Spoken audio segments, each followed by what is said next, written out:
You may have realized that being healthy feels different than it did in the past now that you're over 50. If you want to maximize your health potential but don't have time to read through overwhelming pages of Google links, this is the show for you. Welcome to Healthy Tips After 50.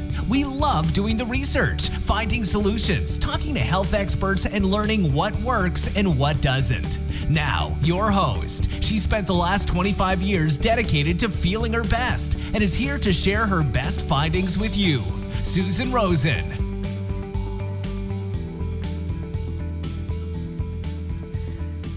Hey everyone, this is your host Susan Rosen, and I have a guest today that I'm very excited about having on the podcast. Her name is Susan Gibson, and Susan is on a mission to help others improve their memory and prevent dementia. She was trained as a pharmacist in Harvard. She has a Harvard MBA as well. She had 30 years of leadership experience at medical device and pharmaceutical companies before she turned to going on a mission. And Susan's going to tell us about that mission. Yeah. And we'll talk a little bit more about it in this podcast. But she also is the founder of a company called Vivolor Therapeutics, Inc. And she has launched her own brain booster product, and I'm sure that she will be happy to tell us about that as well in this podcast. So welcome, Susan. I'm really excited to have you here with us. Thank you so much, Susan. It's an honor to be here. Yeah. So why don't you just tell us a little bit more kind of about yourself? What brought you into the pharmaceutical industry in the first place? You can give us a little bit on that to find out where you were coming from, and how you ended up in founding your own company, creating your own product, and where you are now. Yes. Okay. Thanks. So I have always loved science and math. And I was a strong extrovert when I was young and found that it was kind of an unusual combination to be really analytical and still extremely extroverted. And so a woman, yes. Yes. So I ended up taking some courses to figure out what to do when I was in high school, and pharmacy was a great background. It was very science and math intensive, but still an extroverted job where you're helping people. And helping people has also been one of my interests and missions throughout my life. And I love the business. I love continuing to learn. And that's what led me to go to Harvard Business School to learn kind of a whole different aspect of marketing and business. Really broadened my knowledge because pharmacy is almost all science and math and health related. Mm-hmm. And I loved working at pharmaceutical companies in commercial and some kind of clinical roles. They were very strategic jobs, working with lots of different highly educated people with knowledge in different aspects of the business. So it was a great fit for my kind of entrepreneurial interests as well as the extroversion and the science and math interests. And what happened is that I have always been very close to my mother. I always consider her to be my best friend, and I told her everything growing up. And one day she looked at me and said, "Who are you?" Ooh. And didn't remember anything about me. Of course, she had dementia. And this was actually more than a year before she got really bad. She ended up eventually in the memory ward. And they live in Cincinnati, my parents do, and I lived in California, so I couldn't be a caregiver. My 88-year-old father was her primary caregiver. Yeah, that's stressful. Yes, being a caregiver can be even worse than having the dementia. It's very stressful. Never a moment. You could not leave her for a second. Mm-hmm. And she did not want help coming into the house. So was challenging. So I actually quit my job and prayed that God would show me a solution to dementia and Alzheimer's disease, because we desperately need one. With the aging of the population, we're expected to have 3 times as many people with dementia by 2050 as we have today. Yeah. And the medical community really has nothing that that helps the underlying disease. Mm-hmm. There are some pharmaceuticals that are approved, but they only address symptoms, and your cognition is still getting worse and worse over time, even on the drug. It's just getting worse at a slightly slower rate than if you're not on the drug. But there's nothing to address the underlying disease, to stop the progression of it, nothing that the medical community has. Right. So it's now my passion to understand what can be done to improve memory. And there's a lot that can be done. I launched a supplement, which is a mega supplement. That's one piece of the pie and is a low-hanging fruit, something that's easy to do. But there are a lot of things that can be done. And I don't hear a lot of people giving hope for dementia. In fact, many physicians have admitted that they don't make a diagnosis frequently, or don't tell the patient or the patient's family about the diagnosis, because even many physicians and medical professionals feel like it's hopeless and that they're giving this terrible sentence by even saying, yes, you have dementia. And people start treating the patient or whoever it is like they're crazy. Yes. Right? I mean, it's not even, you're not even a person anymore. Yes. Right? And that doesn't help. It doesn't help them. That's right. It is the most devastating disease. I mean, no disease is good, but our minds control everything we do. And like in my mother's case, I mean, when you don't even remember your family members, she would fake it a lot when other people were around. Oh yeah. But when the two of us were alone, she would realize, I don't know who this is. So, I mean, that's just, devastating for me. I was just going to say, oh my God. Yeah. No, my father had Parkinson's for many, many, many years. And that has a dementia that's it common does. with it. Lewy body That's dementia right. as well. Yeah. That's And and my mother, bless her heart, for 20 years or whatever it was. I mean, because he had he lived a lot longer than anyone expected him to. And it was because of her. It was because she gave him supplements. She took him to acupuncture. She took him to therapy, physical therapy. She dragged him around everywhere to keep him going.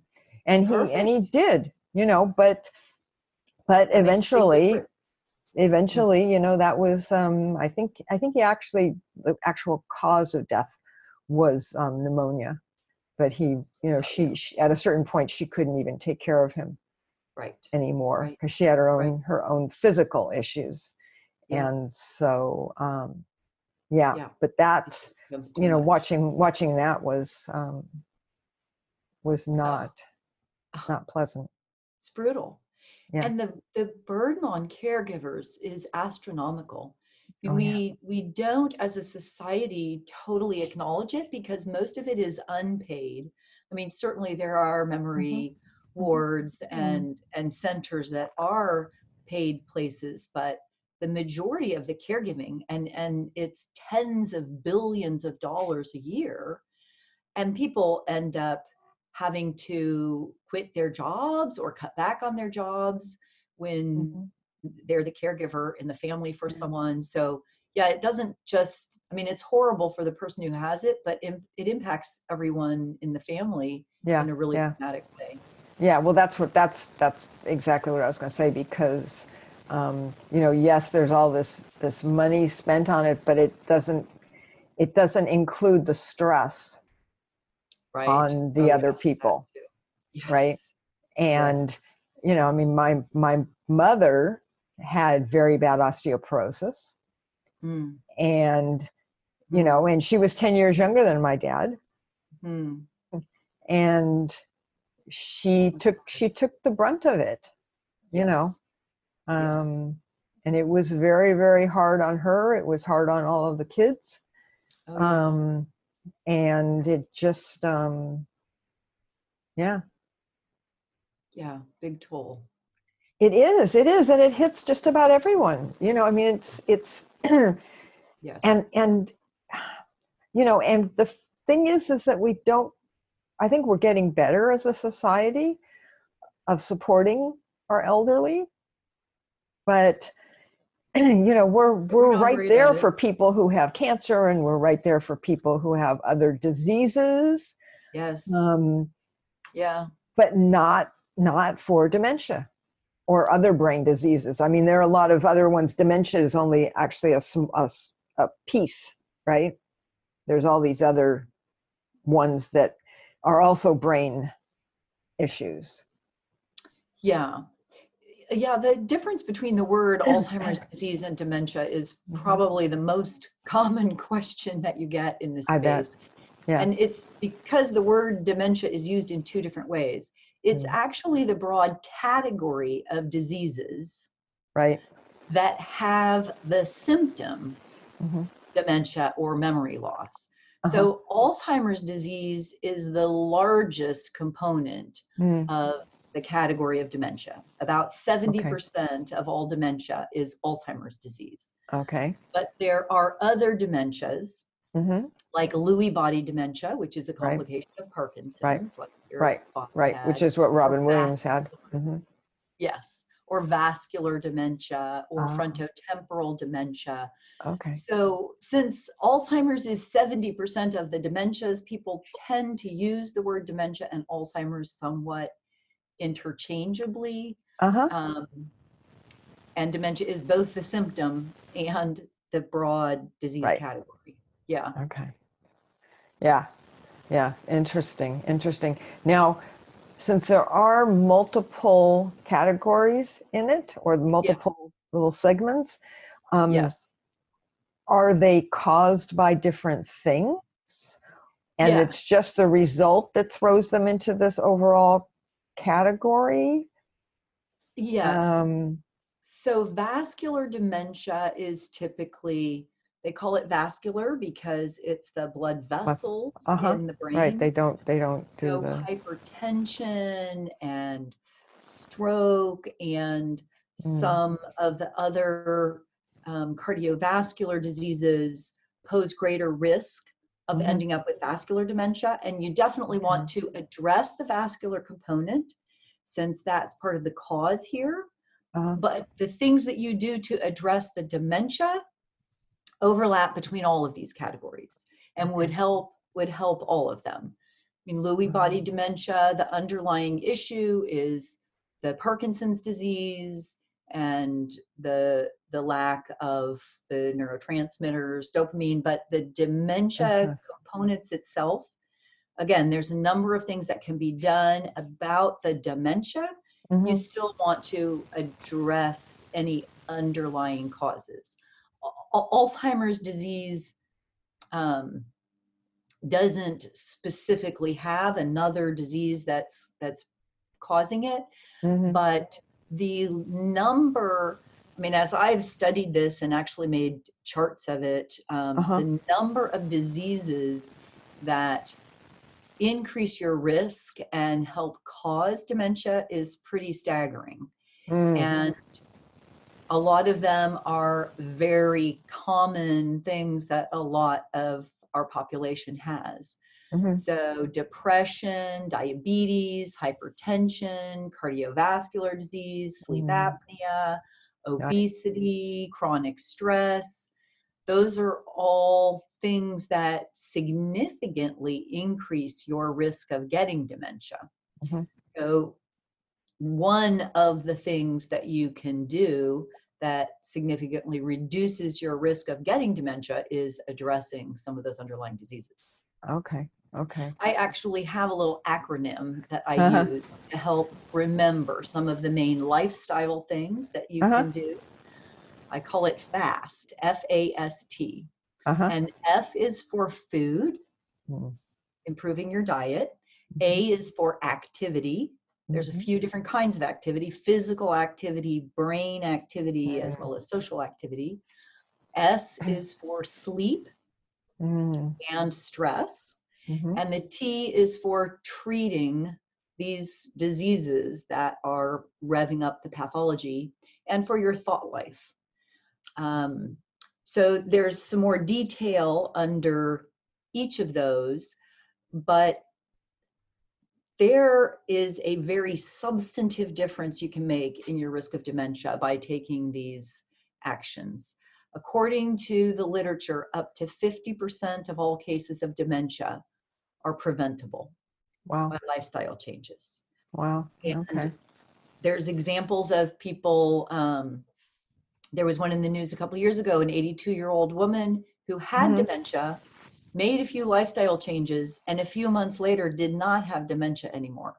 Wow. So you can make substantive changes even in those who are reasonably progressed in their memory loss and in the pathology. The pathology takes decades to lay down. Right. They now know scientifically that the neurons start dying 20 to 30 years before your first memory loss symptom. Your Wow. brain actually starts shrinking in size at least 10 to 15 years before your first memory loss symptom. The beta amyloid plaques are laid down. So it makes sense in your 40s and 50s to be committed to investing in your brain health and your memory, because a lot of the your health in your 40s and 50s impacts your risk of getting dementia in your 70s or 80s, or sometimes even earlier. I mean, early onset dementia can happen in your 50s or early 60s. Yeah. So FAST, the F is for food, and there's a couple categories under food. One really important thing is eating green vegetables. Vegetables are important. Raw food, natural food, the food the way it comes. Fruit is also good, but fruit does tend to have a higher sugar content. But leafy green vegetables, our bodies were designed to eat, and those leafy green vegetables. And we really want to have at least 3 servings a day of green vegetables. And servings are a decent amount. It's not just like lettuce on your hamburger. It's it's a fair amount. Is that like a cup or a half a cup or something, or? Yeah, probably a cup or more of vegetables. Yeah.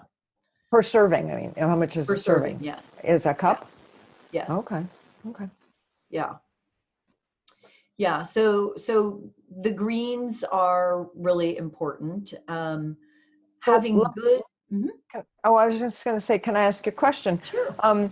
There are a lot of things that I see and that I hear other people talking about, which is that just cooking some of the vegetables just a little bit actually makes them easier to get the vitamins and minerals out of it, and say like broccoli or something like that.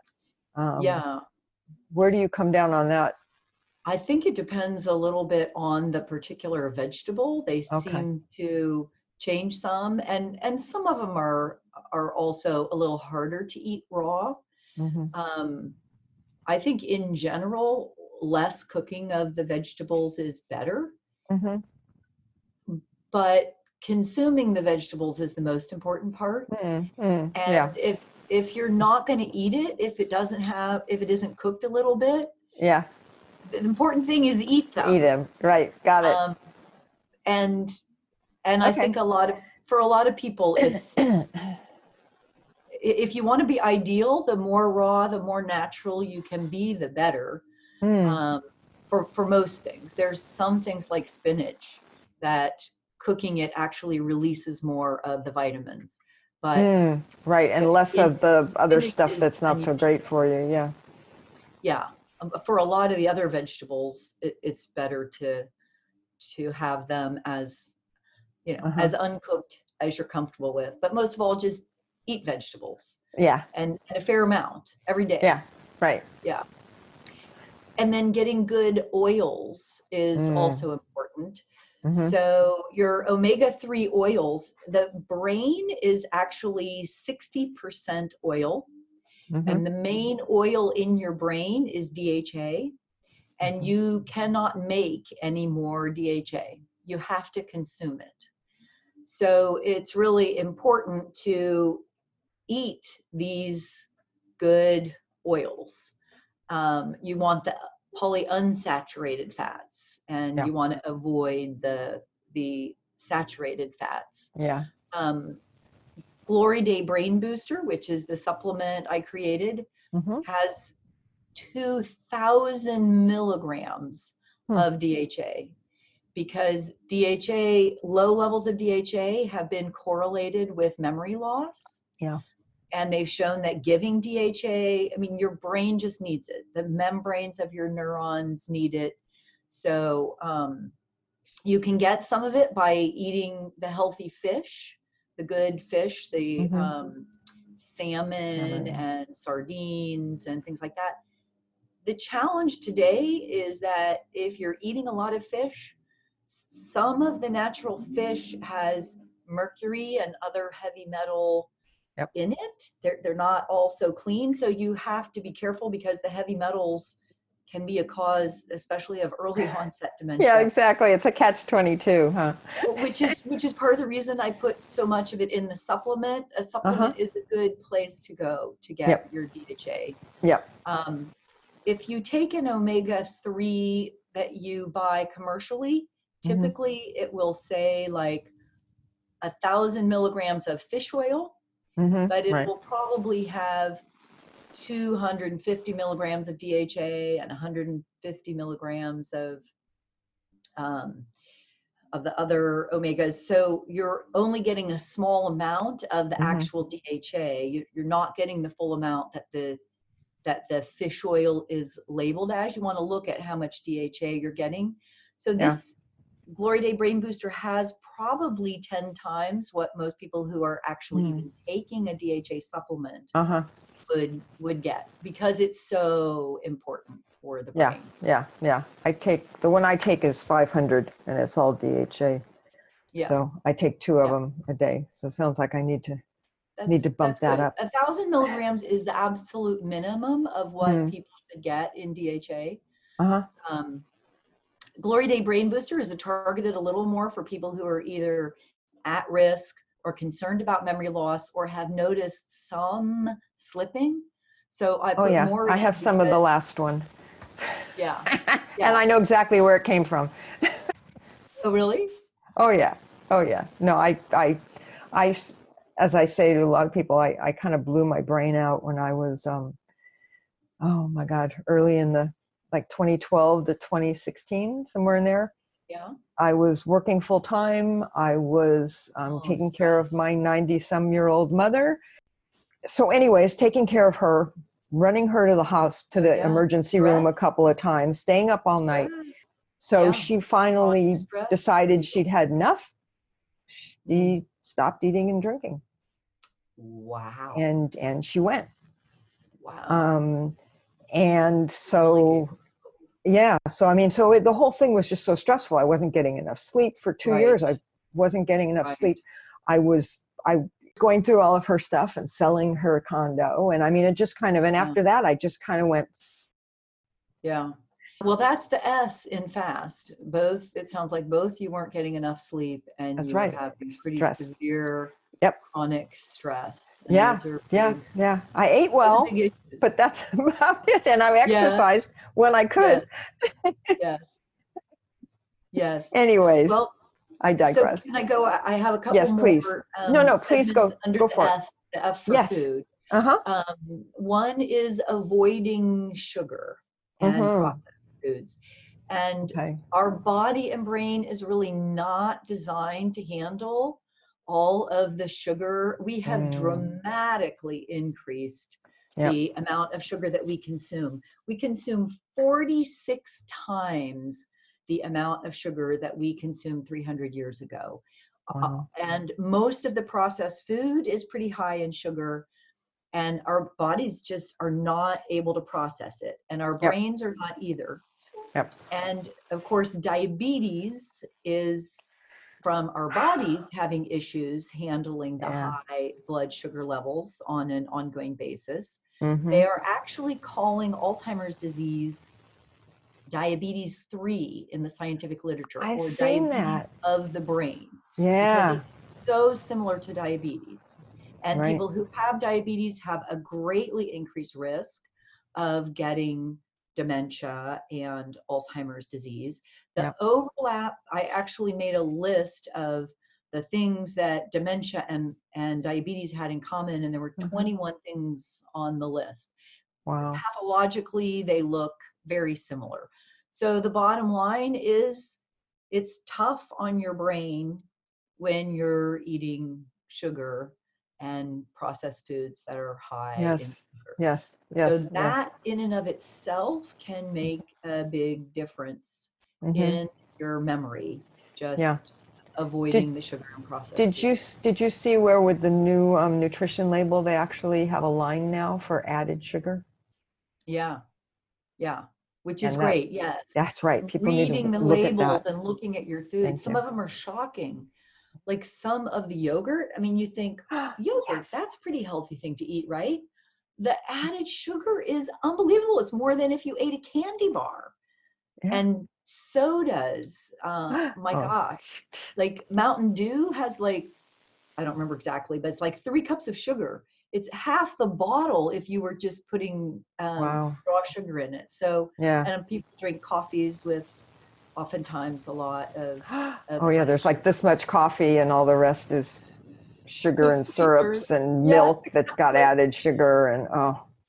Yeah, yeah. So eating healthy is hugely important. As I mentioned, there are examples Mm. of people who've changed their diets and actually had dementia go away.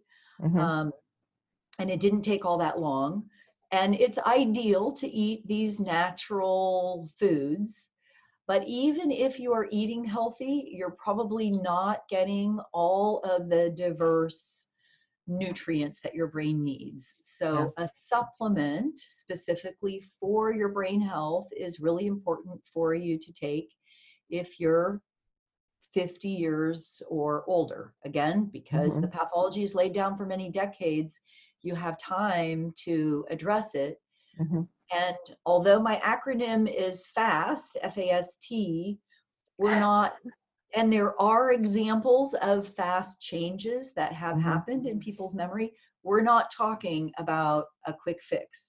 We're Right. talking about changes in lifestyle Mm. that you really want to do for years, Yeah. because it is over time that this pathology, the dysfunction in the brain is laid down that ends up resulting in the memory loss. So it is important to take a really good brain supplement. Glory Day Brain Booster, the one that I created, has 5 to 20 times the level of supplementation of any other brain supplement on the market. Mm-hmm. So it is chocked full of all of these nutrients. It has 9 different ingredients. Every one of them has shown that they improve memory and processing speed and Mm-hmm. focus. They all have scientific literature supporting them, which is summarized on the website. And all of the ingredients are generally regarded as safe by the FDA. So these are known ingredients that have been used over time, and it's the safest category the FDA has. So there's not much risk of causing harm, and there's lots of these really powerful, important nutrients Mm-hmm. that your brain needs. Mm-hmm. So you need a good Yeah. supplement. So And can I mhm, just ask you a quick question? So sure. if people are already taking some supplements, do you recommend that they stop the ones that might have some of the same ingredients at the time that they try starting with Glory Days? Yes, they don't need to take another version of any of the ingredients Mm-hmm. that are in Glory Day Brain Booster, Okay. because it's got really fortified ingredients. Uh-huh.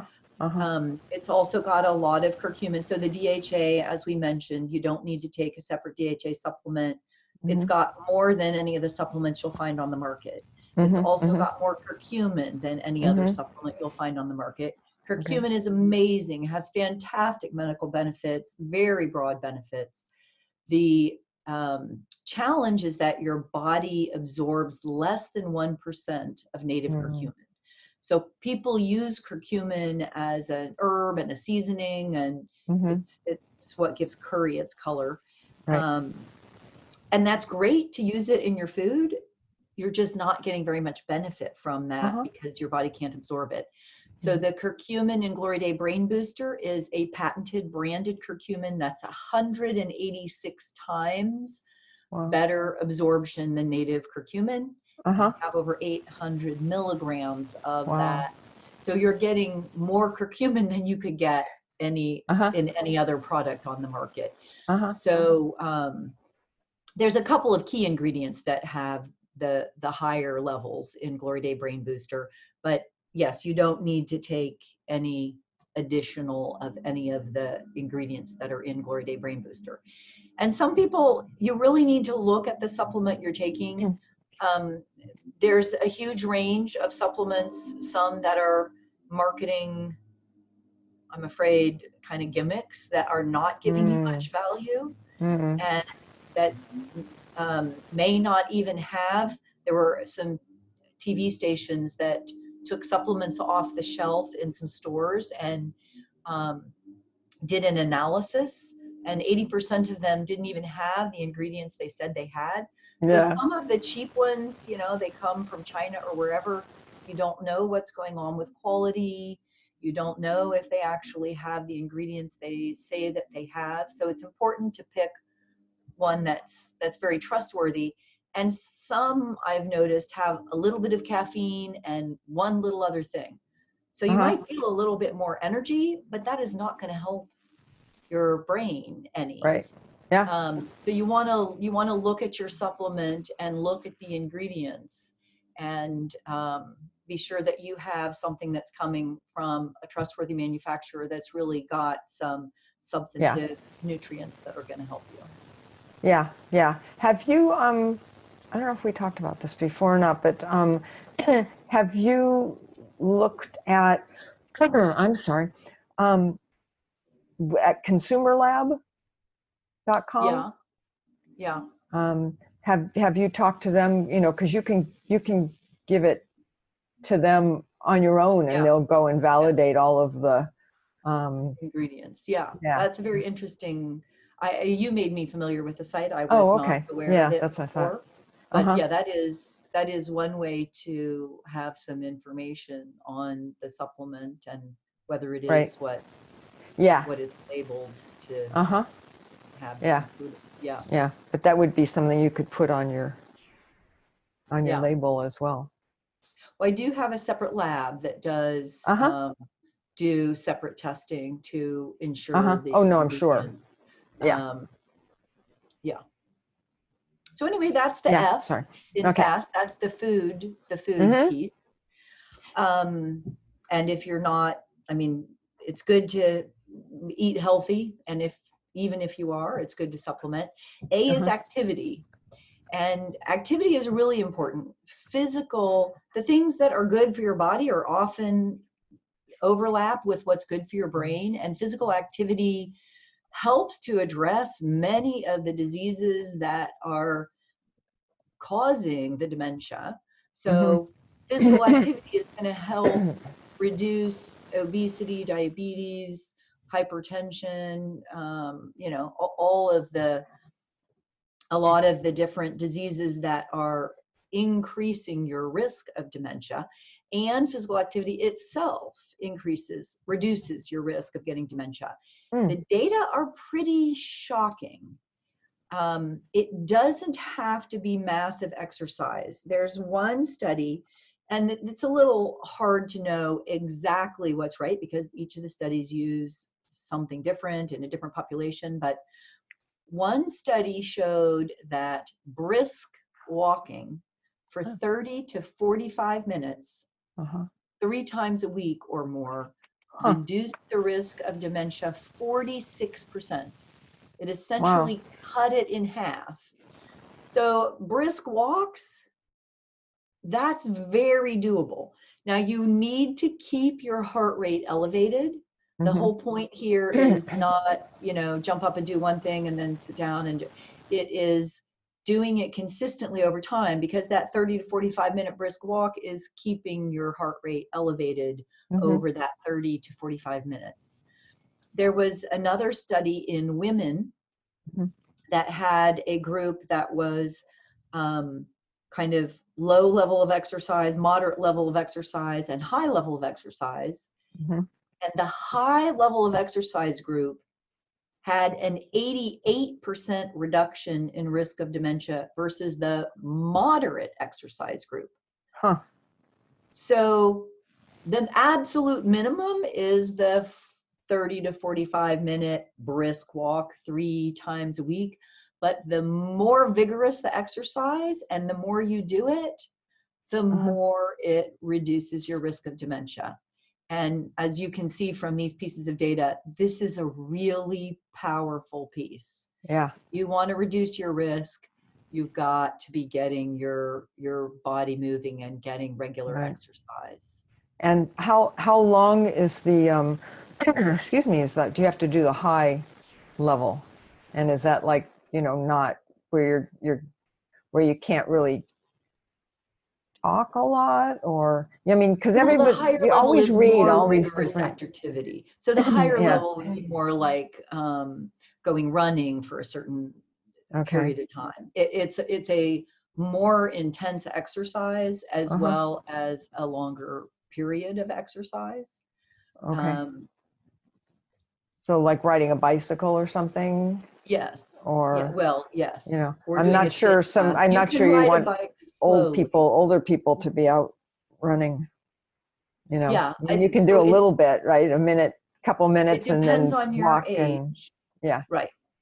But you could take a fitness class in your community center or something like that. Right. Yep. Certainly the walking is the easiest and is very doable for most people, even if they're elderly. But you can find the type of exercise that works for you. The main thing is keeping that heart rate up. Yeah. And you pointed out the concept of social activity, which is also hugely important. Lot of elderly people get very lonely. And interestingly, depression has one of the highest out of the diseases that increase the risk of dementia. Depression is very high. And of course, loneliness can frequently lead to feeling depressed. So loneliness itself has been shown in the literature to be highly correlated with memory loss. So being around people and staying socially active is important both for your state of mind and enjoyment of life, but it is also a big factor that impacts your risk of dementia. So getting out and staying around people and finding activities that you enjoy is really important. And doing brain activity is also important. There's lots of different ways to be sure that you're using your brain. The most important thing is to be learning new things. So some of that, it's crossword puzzles and Sudoku, and some of those things are beneficial. There are online tests and an organization called Lumosity that has different ways to stimulate your brain using brain tests. But even doing things in a different way that you did them before causes your brain to create new neural pathways. You're actually laying down new neurons when you're learning new things. So brushing your teeth with your other hand, or just doing some habit that you typically do, but doing it in a new way causes you to have to think and focus a little bit. And even those changes in habits can be really helpful. So for activity, the A in F.A.S.T, we have the physical activity, the social activity, and the brain activity. And you brought up the S before. The S is for sleep and stress. You want to increase your sleep. You want to sleep really 7 to 9 hours a night. Historically, even 80 years ago, many people and even the scientists believed that sleep was kind of dead time. You were just laying there wasting your time. Now they know very well that is not at all what's happening. Healing and restoration of your body happen at night. Sleep is hugely important for healing anything. And do you know what the #1 determinant of whether you remember tomorrow something you learned today is? How much sleep you got? How much sleep you get tonight. Yeah. Because you consolidate your memories. Oh, that's right. When you sleep at night. Right. So if you want to remember tomorrow what you did today, you got to get, so sleep is really important. Yeah. And that's one thing our society is very bad at. We're all so busy. I know. And that impacts the chronic stress too. All that busyness, all that stress. And people are proud of, oh, I only need 5 hours of sleep a night. Well, not really. You may think so, but not really. I mean, that's right. But they suppose, I did read somewhere where there are some people that is true for, but it's a very, very, very small percentage of the overall population, right? There's always the ones that's right. Yeah. Yes. But for the great majority, whatever, 98, 99% of people, you need the sleep. Yeah. And what we don't know for sure is if that small portion that is able to function well on a small amount of sleep, we don't know how they would perform if they got more sleep. Maybe they're just high performers already. But in general, you really ought to be getting at least 7 or 8 hours of sleep a night. Yeah. And anything you can do to reduce the stress. Chronic stress is very hard on your body. Yep. So meditation, deep breathing exercises,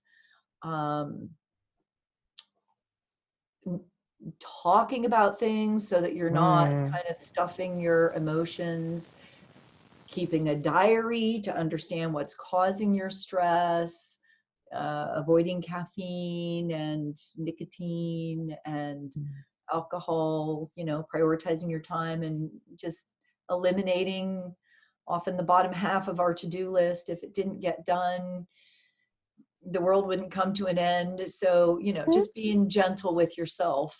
Yeah. In whatever ways you can. But I know it's hard because people have a lot of things going on.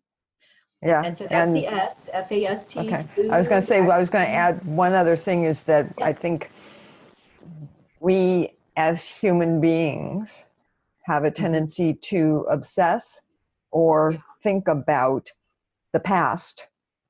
Yes.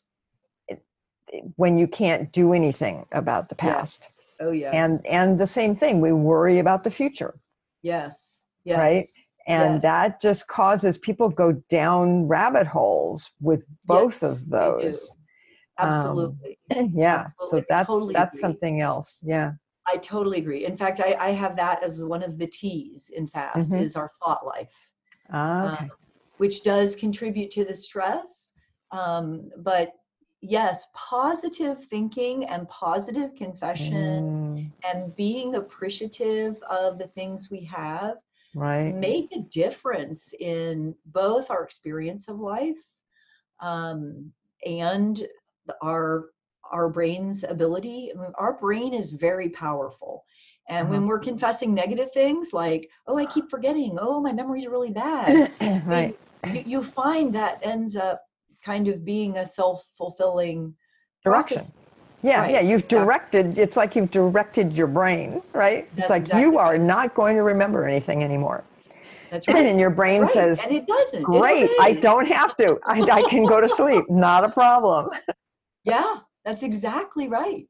Yeah. Yeah. So focusing on the positive and Mm, speaking positively and having hope, more people will want to be around us as well when we're doing you that. think? Yeah. But it's amazing how much it changes. Um, our emotions are not, our emotions are a result of what we're believing. Right. So when we're believing and thinking and speaking positive things, Mm-hmm. surprisingly, you'll find your emotions are very positive that day Yep. as well. Yeah.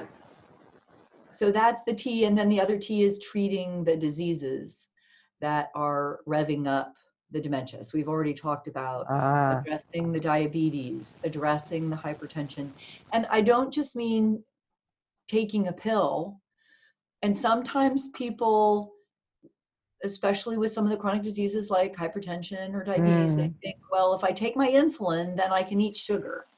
Or if I take my antihypertensive and I've got my hypertension down, then I don't have to exercise and I don't have to eat right. Yeah. And Yeah. really, we want to address the root issues, because Right. those root issues are what is making our bodies more at risk and our brains more at risk for Right. memory loss. Yeah. Do you think that some of that is the result of our society? Because we've all been listening to that message for the past 40 years, right? That, here's a pill, it's going to fix it, and you can go do whatever you want because you're going to be fixed. Well, I think by and large, people want the easy way Mm-hmm. out with a lot of things. Well, And that's human nature, right? Yeah. yeah, and taking a pill is an easy way. Yeah. It just doesn't fully address the issue.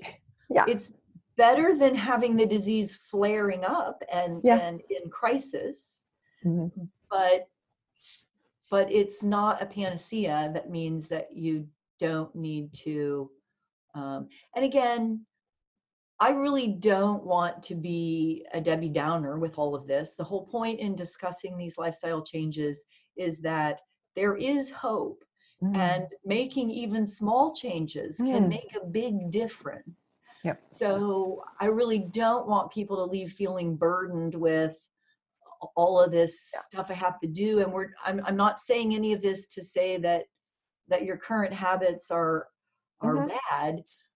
The whole point is, if you take steps, even small steps, they Mm-hmm. can make a big difference. Mm-hmm. And this is your overall health. This is your health for life.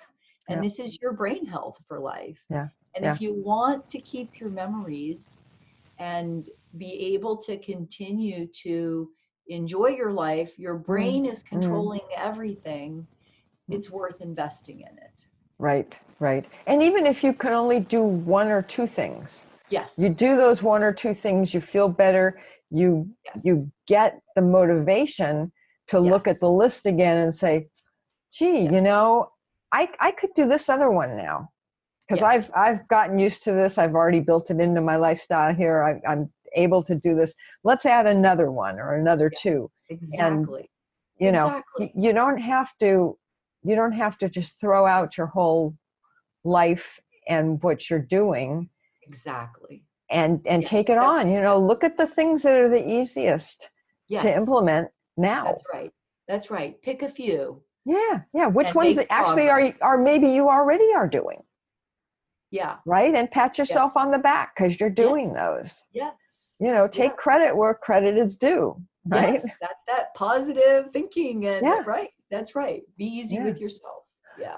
Yes, exactly. Because people get so hard on themselves and then they don't do any of it. Yeah. That's just, again, human nature, where we're not very good at, we're much nicer to everybody else than we are to ourselves most of the time. Yeah, many of us are. Yeah, Yeah, yeah, yeah, yeah, exactly, exactly. yeah. So, okay, well, we've had a good talk, and I have not cut it off, because while I'm thinking about it, this is all such wonderful, wonderful information that I think when I go back to get this ready, to put online, that depending, I may either just do it as one big thing, or I may actually kind of split it. Oh, yeah, When you were doing yeah, some of the F.A.S.T kind of stuff, yeah, there's some places in there that we could do some little yeah. breaks. But I would like you to, besides the FAST, where you got into a lot of detail and a lot of very specific Yeah. things, Hmm. to kind of go back and talk a little bit about um, the, well, you can give us a little bit of an update, if you want. Maybe update's not the right word, but of what went on with your mother. Were you able to have developed Glory Day before Yeah, she passed? Maybe she hasn't passed. Maybe she's still around. I'm just, kind of not, since you yeah, talked about that, yeah. Thank you where, for because asking. that was really It what set you off on this, it was. to help not the rest of us, but her to start with, right? That's right. That was my Mm, motivation. And mm. unfortunately, my mother passed just over a year ago, Okay. about 4 or 5 months before I launched Glory Day Brain Booster. Okay. So she was not able to benefit from it, Mm-hmm. but my 89-year-old father has Uh-huh. actually benefited quite a lot. Well, that's great. Um, he started to get so that he could not finish sentences. He was Mm, searching for words every three mm, words mm. and was getting very frustrated, quit socializing as much because he was embarrassed and Yeah. knew that he wasn't functioning as well. And he takes Glory Day Brain Booster every day. And within a few months, we started noticing he can have a normal conversation now. He might Uh-huh. look for a word once or twice in a 30-minute conversation instead Uh-huh. of 30 to 50 times. Uh-huh. And he lives alone in his retirement community.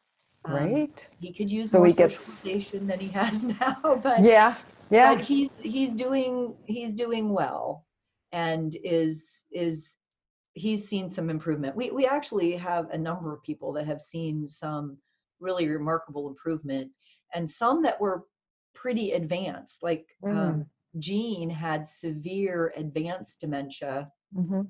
did not know his wife's name, hadn't talked in years, slept all day, couldn't care for himself.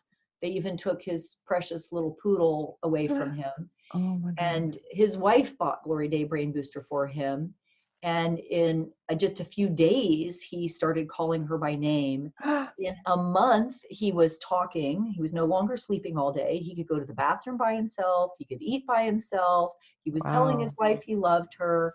He was emotionally present and getting up and doing things. They gave him his dog back, and he was good with his dog. So he was quite advanced and had a really good response. Mm, And Claire was in a memory ward. She was also in her late 80s and had just been sleeping and started doing all the activities in the memory ward and being more active. And we also have younger people, a teacher who knew the names of her 72 students by the third day of school, and mm-hmm. she'd been teaching school for 28 years and had never known her students' names that quickly. Um, Wow. so lots of different, there's a behavioral psychologist who had amazing results, who's writing a couple books about Glory Day Brain Booster, and Great. he's a professional speaker, Uh-huh. and that's really stressful because he could not come up with words and names when he was speaking. And So Yeah. he's had a lot of benefits. So, there's Yeah. a Yeah. Yeah. variety of examples, but my Uh-huh. mom doesn't unfortunately end Yeah. up one Mm. of them. But thank you for asking. That was Yeah. very Yeah. follow up. No, I was just, yeah. Well, I kind of just Yeah. appreciate the story, right? I mean, Yeah. Yeah. if I was anybody else listening to this, I'm going to go, wait a minute, what happened? Yeah. You know? Yes. Yeah. Um, so no, that's fantastic. I may have to try it myself. Yeah. I still, words and names Yes. are, That's the and challenge. Yeah. specific memories and stuff. Sometimes I just put it down to, the fact that I've got so many of them in my brain now. But, That's true.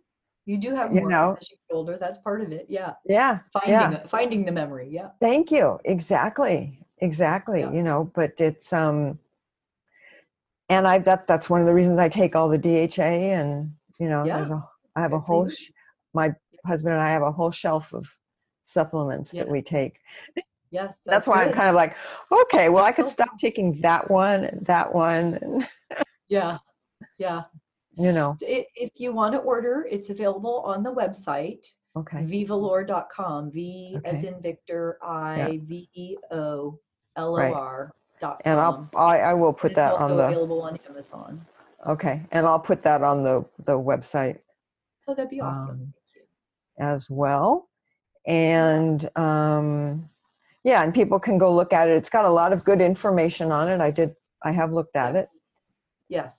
Yeah. even I've if got a they're whole not, page with all the all the oh yeah, literature and background on the ingredients and yeah. why And those that ingredients are graphic you have as well, I thought was wonderful and very, very informative.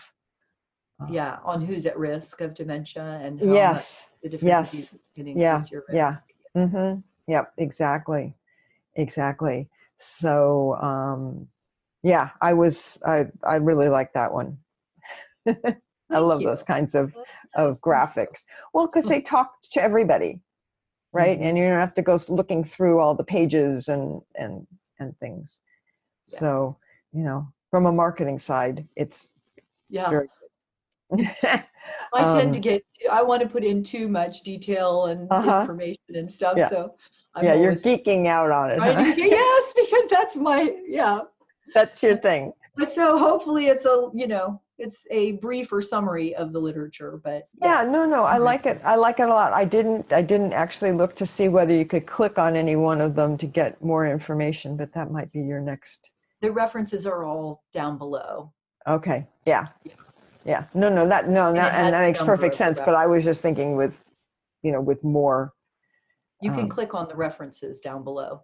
So like if it says diabetes Uh-huh. and that's reference 8 and 9, you Uh-huh. go down and look at the references, you can click on reference 8 and it'll take you straight to it, or click on reference 9, it'll take you straight Right, to right. But what the article. I was thinking, well, we don't need to get into this here, but anyways, yeah, no, and again, I mean, we'll preface all of this by saying that not everything doesn't always work for everybody. I mean, Yeah. that's just life, and that's how things are. Yeah. And our usual, neither of us are doctors, and this is not to be Not construed as medical advice. advice. Medical That's advice, correct. yes. That's correct. Yes. Yes. So, but I mean, I think all of this and everything that we've talked about is all good things. None of it is anything that if you even did go and talk to your doctor, Yeah. that they would say, oh, no, that's not correct. I mean, this is all Correct. This is all evidence-based. right. All of the things I mentioned have Mm-hmm. the literature behind them. Yeah. And they are consistent with what the Alzheimer's Association, there's a global council on brain health where they got a group of experts together and they reviewed each of the different aspects and where there's data, Mm-hmm. and it's consistent with their recommendations.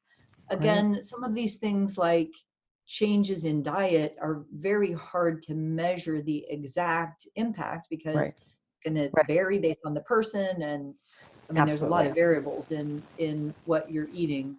The one thing I would say is that physicians don't get much training in nutrition. I mean, maximum they get a couple of hours, even now. Yeah. And really, the way our medical system is set up, the physicians are trained primarily for diagnosis and treatment of disease. With pharmaceuticals. Well, they should be treating and medical and procedures and. Well, no, I understand that, but as far as, they so many of them like natural things. No. Right? And they don't. I mean, it's a vast generalization. There are some physicians, oh my God, yes, who will have educators associated with them that will help educate diabetic patients on what to do and things like that. But by and large, the doctors do not even consider it their domain to talk to you about your general health things like exercise and the food you're eating and managing your stress. They would tend to say, that's not my domain. Talk to someone else about it. That's not what they're trained in. Unless you're going to a naturopath or a functional medicine doctor or someone that's a little more holistic in their approach. But I don't think anyone would disagree with, eating more vegetables and avoiding sugar and things like that. But again, that's even having that discussion with most physicians is kind of frustrating usually because they don't want to go there. That's not really their area. No, that's true. I do think it's getting a little better. I think it is getting a little bit better. They don't look at you, like you're crazy. Depends completely. Although sometimes, I was gonna let me depends completely. Oh no, exactly. The thing you still see everywhere is calcium for your bones, right? Taking just calcium is not good for your bones. They've shown that, and it's very bad for your blood vessels. So, because that's where it all ends up, and that's in the literature, but they're still all out there saying take calcium, and I'm like, no, so it's and I had actually had that when I broke my collarbone, and I had that discussion with my orthopedist, and he was like, well, are you taking calcium? I said, no, I'm taking minerals. It's got calcium in it, but my bones are made of minerals. They're not made of calcium. I'm feeding it what it needs. And then he was interesting because he didn't say anything at all, one way or the other. He just kind of like, okay. Because if they're not keeping up, if they're not doing continuing education that happen to be centered on the latest in research on that topic. I mean, 5 years ago, they didn't know any better. No, that's true. Everyone was saying, take calcium and take more calcium. So it's really only for a long time recently that they've had enough data to understand that, we've got a balance here, and they know you got to take vitamin D in order to absorb the calcium. That's right. Yeah. So it depends on the level of interesting information the physician has on that particular topic. And you were more informed than your orthopedic surgeon was. Yeah. Well, but it's interesting though, because I think what stopped him is that, if you ask any doctor what your bones are made out of, they'll tell you it's made out of minerals. They won't tell you it's made out of calcium. They're in any medical school. They're taught it's minerals. They've just never made that connection. So that's the thing. I mean, even milk, it's always, you drink a glass of milk. Well, milk has calcium, milk has magnesium. Even that's not just straight calcium. That's what's so funny. It's like, they just don't, they're too busy to to even take a moment and look at it. But oftentimes that's true. Yeah. Yeah. Oh no, particularly these days. My Yes. goodness, Yeah. The healthcare get them in, system. get them out. Yes. That's right. that's the business. Unfortunately. Yep. Yeah. I know exactly. And I feel, and I, sometimes I feel kind of bad for them as well, because it's not easy. Yeah. And most of them, most doctors have gone into it because they want to serve people and they want to help people. Yeah. And, I think it's like so many things they get when they're in their 40s or whatever, and they take a look around. It's like, how did I get here? Yeah. So trade-off it's, with the current cost containment oh my efforts. God, So, and insurance and all of that. I mean, it's just that's right. it's like everything else. So yeah. Anyways, yes, I think I'll probably end up cutting this into two podcasts, because I really hate to trim any of it. I think we've had a very good discussion. I really appreciate all the information that you've provided. And I appreciate, that you have taken the time and energy to, like I was saying, serve other people, to help with something that you experienced. That made it obvious to you that this is something that is not going to be going away. Especially as my generation, with our little hump in the camel, moving through the snake, whatever it is, that there's a hell of a lot of us, and it's difficult, and we know that a lot of seniors are not getting the nutrition and the food and the diet that they should have, and a lot of that is money, because they don't have the income. Much of it is also just habit, and they didn't learn good eating habits growing up, and but you're right, it's cheaper. Junk food is cheaper often than healthy food, right? But in the long run, I don't know that you save money, because you're going to end up paying somewhere else. Oh no, you're right, absolutely. And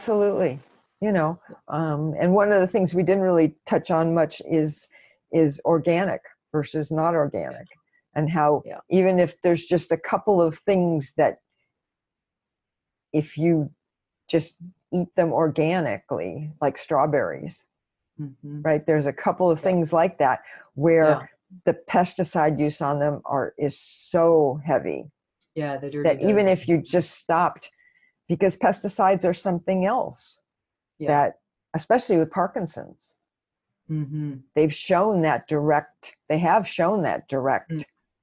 correlation, connection between that. And so even then there's a couple of, it's like, okay, here's 3 things that under no circumstances should you eat unless it's organic. You don't have to spend all your money on organic. Just stay away from these 2 or 3 things. And I think that's one of the things that isn't, it's getting out there in some areas, but not necessarily everywhere. But it's better. It's spreading. It's spreading, and organic is also becoming more affordable. More known, and more known. Yep. So, okay, well, we could go on forever, huh? At least for another hour, but we're not going to do that. So, thank you so much for coming on the podcast. I think I already said that, but thank you, Susan. I really appreciate it. Thank you, everybody, for listening to this. I will add that I am not a doctor, and the other Susan here is also not a doctor, and this is not to be looked at as medical advice. If you are having some sort of a medical problem or emergency, please go to see your own physician or hospital whatever is most appropriate for you. That's it for today, and I will look forward to talking to everybody next week. This has been Healthy Tips After 50 with Susan Rosen. To stay on the cutting edge of the most effective health strategies, subscribe to this podcast and let us know what you thought of the show with a comment or like on iTunes. Visit healthytipsafter50.com for this episode's show notes, more resources, and free offers.